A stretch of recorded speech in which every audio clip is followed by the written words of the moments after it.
Peace, love, and blessings, fam. Johnny Sally here with day 56 of Wisdom of the Ages by Wayne W.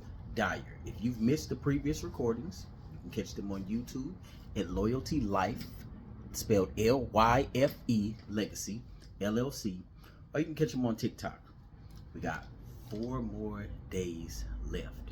Then we're going to shift to a new book. I might even do some new topics. But this is probably going to turn into something that's going to be beneficial for everybody, including myself, because I'm going to be learning as we go through this, because I'm going to read new books and, not only develop a community, but put some meat on the brain. So, day 56, Forgiveness. Cross by Langston Hughes. My old man's a white old man, and my old mother's black. If I ever curse my white old man, I take my curses back. If I ever cursed my black old mother and wished her she were in hell, I'm sorry for that evil wish, and now I wish her well. My old man died in a fine big house. My ma died in a shack. I wonder where I'm gonna die, being neither white or black. American poet Langston Hughes also wrote humorous newspaper sketches, a novel, and a short story collection. He is most widely known for his poems, which use the rhythms of the blues and the ballad, are often documentary, and deal with the trials and joys of the Black American. This brief poem, written in a quirky, witty style by the man I consider the forefather to the American Civil Rights Movement, is a tribute to the healing effect of forgiveness, as well as a parody on the absurdity of labeling people on the basis of physical appearances, particularly the color of one's skin. The final line in each of the first 2 stanzas sends a powerful message to all of us. They sum up what true spirituality as well as socio-mental health truly is. I take my curses back. And now I wish her well. What is Langston Hughes saying to us through these lines?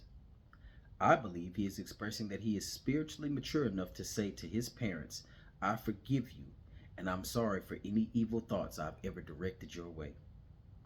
The freedom in a simple act of forgiveness saves the expense of anger and the high cost of hatred. Forgiveness can buy peace of mind. Think of everything that has been directed at you for which you bear grudges or hostility. Every hurt or sting is like being bitten by a snake. You rarely die from the injury, but once bitten, it is impossible to be unbitten. And the danger is done by the venom that continues to flow through your system. The venom is your bitterness and hatred that you hang on to long after you've been hurt. It is this venom that will ultimately destroy your peace of mind. The antidote is forgiveness, which is not as difficult as you may want to believe. If you believe that forgiveness is a challenging and conflict-ridden act that you have to struggle with for a lifetime, I suggest quite the opposite is true. Forgiveness is joyful, easy, and most of all, exceedingly freeing. It relieves us of the burden of resentment and past grievances and is just another word for simply letting go. I speak here from my own personal experience, and it is perhaps why I'm so attracted to this poem. My old man was a white old man who walked out of my life when I was an infant and never even bothered to make a phone call. Not once in his lifetime did he ever call to see how his 3 boys were faring. He spent some time in prison, drank excessively, was abusive to my mother and many other women, transitioned of cirrhosis of the liver at the age of 49, and was buried in a pauper's grave in Biloxi, Mississippi. I carried the burden of resentment and hatred until I was in my early 30s, when I went to his grave and said essentially the same thing that Langston Hughes said. I take my curses back. And in doing so, I literally transformed my life. My writing began to click, my approach to my health improved significantly, my relationship shifted away from hostility and towards spirituality, spiritual partnership, and most of all, I felt free from the burden of having that venom pumping through my veins.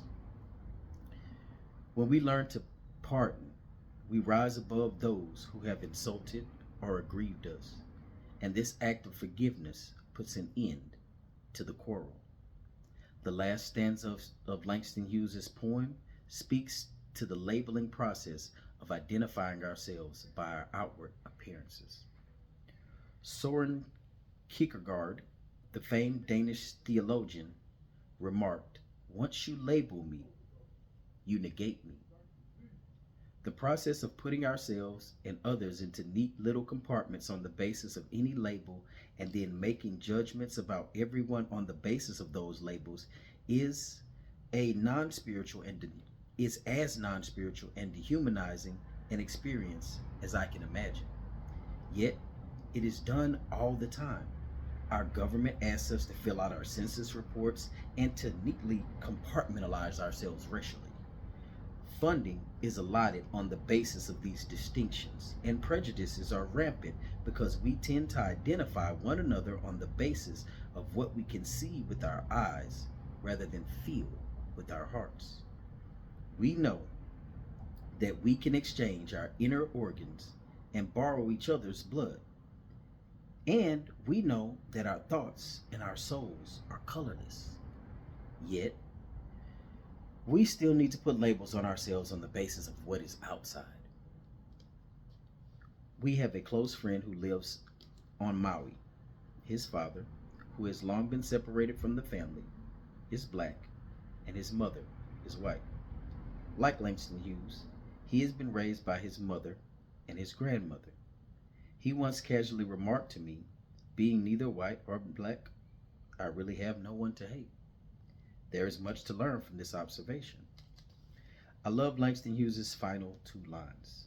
They sum up the absurdity of ever putting any label on any kind, on any person. I wonder where I'm going to die being neither white or black. Such a dilemma. We know what to do with his old white man and his old mother, but how do we deal with him? This man, Langston Hughes, wrote his poetry in the 1920s and 1930s when racial hatred and tension were at an all-time high in America. And he spoke from his heart with great courage. Perhaps his most famous poem is "I, Too, Sing America." I reproduce it here for you to read as you consider these twin themes of forgiveness and labeling. "I, Too, Sing America" by Langston Hughes. I am the darker brother. They send me to eat in the kitchen when company comes, but I laugh and eat well and grow strong. Tomorrow, I'll sit at the table when company comes. Nobody'll dare say to me, "Eat in the kitchen." Then, besides, they'll see how beautiful I am and be ashamed. I, too, am America. He reminds us from a generation or two back that we act shamefully when we apply labels to anyone. And he was correct. Tomorrow, nobody will dare say to me, "Eat in the kitchen."